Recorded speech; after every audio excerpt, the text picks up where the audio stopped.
በስመ አብ ወወልድ መንፈስ ቅዱስ አሐዱ አምላክ አሜን።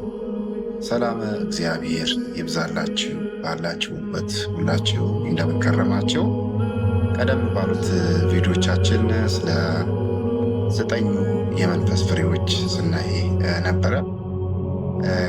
ከነዛ ውስጥ እንግዲህ የመጀመሪያ 3ቶቹን አይተናል። ዛሬ ላይ የምናየው ደግሞ ትዕግስትን እናያለን።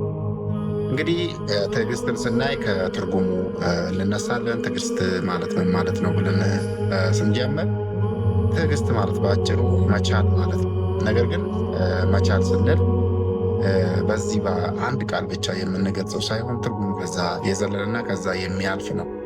ትዕግስት ሲባል ዝም ብሎ መቻል ብቻ ሳይሆን በውስጡ 4 ዋና ዋና የባህሪ መገለጫዎች ይኖሩታል። እነሱም መጀመሪያ ላይ ልበሰፊነት እናያለን።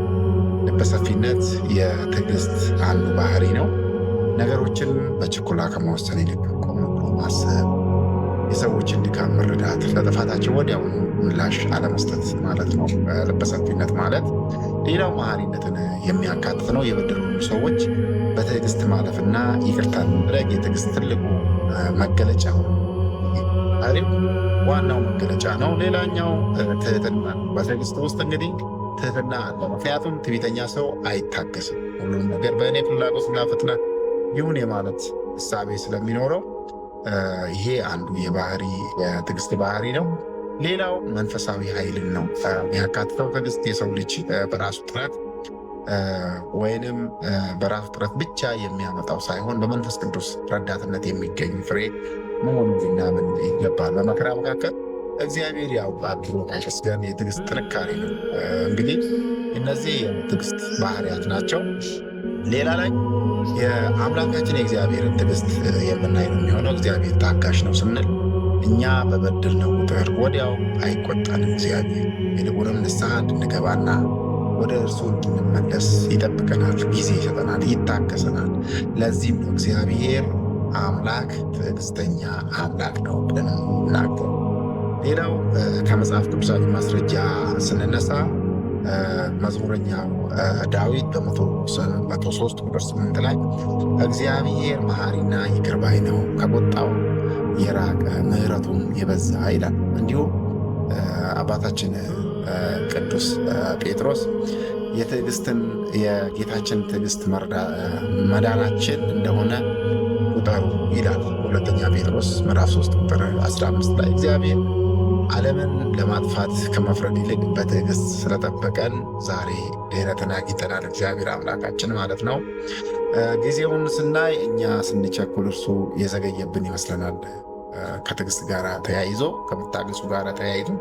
ነገር ግን እርሱ ሁሉን ነገር የሚያደርገው በሚጠቅመን ሰዓት እንጂ እኛ በፈለግነው ፍጥነት አይደለም እግዚአብሔር አምላካችን። ሌላው የቅዱሳን አባቶቻችን የትዕግስት ጉዞ ከመጽሐፍ ቅዱስ ጋር አያይዘን ስንገልጸው የያዕቆብ ልጅ ዮሴፍን እናያለን። ዮሴፍ እንግዲህ መከራን በትዕግስት ለመቀበል ትልቅ ምሳሌ የሆነ አባት ነው።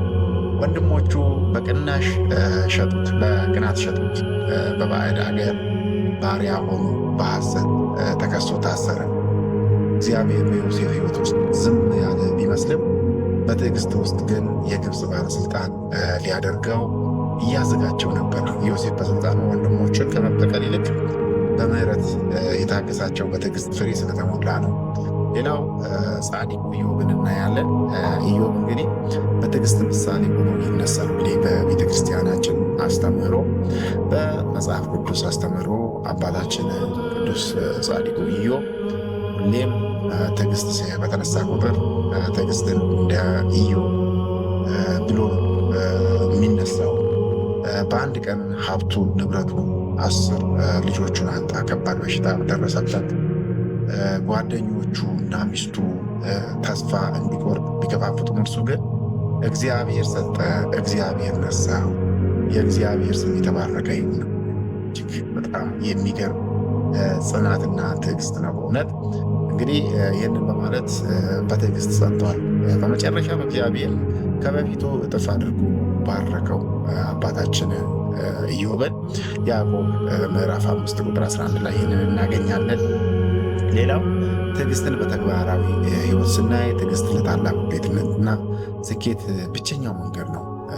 ለምሳሌ ገበሬ መሬቱን ካረሰና ዘሩን ከዘራ በኋላ ወዲያውኑ አያጭድም። ክረምቱን፣ ብርዱን፣ ዝናቡ በትዕግስት ይጠብቃል። ደረጃ በደረጃ መንከባከብ ስላለበት በችኩላ ስራውን ሰርቶ አይደለም የሚያገኘው፣ በትዕግስት ፍሬውን ያገኛል።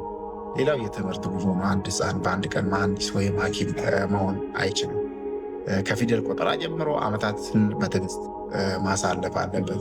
በትምህርት ቤት ሲያሳልፍ ነው የለፋበትን የልፋቱን ፍሬ ሊያገኝ የሚችለው። የቤተሰብና የማህበራዊ ህይወት ሰዎች ጋር ስንኖር አለመግባባቶች ይፈጠራሉ። በዚያ ጊዜ መቻኮል ቁጣና ጸጸትን ያመጣልና የቸኮለች አፍሳ ለቀመች ይባላል እና ይህንን ከትዕግስት ጋር አያይዘን ብንታገስ ይህንን ማድረግ እንዳሌለብን ያስተምረናል። በአጠቃላይ እንግዲህ ትዕግስት ማለት የነፍስ ጤና። በቸኮልን ጊዜ ነገሮች ይበላሻሉ። በታገስን ጊዜ ግን እግዚአብሔር ስራውን በእኛ ላይ ይፈጽማል።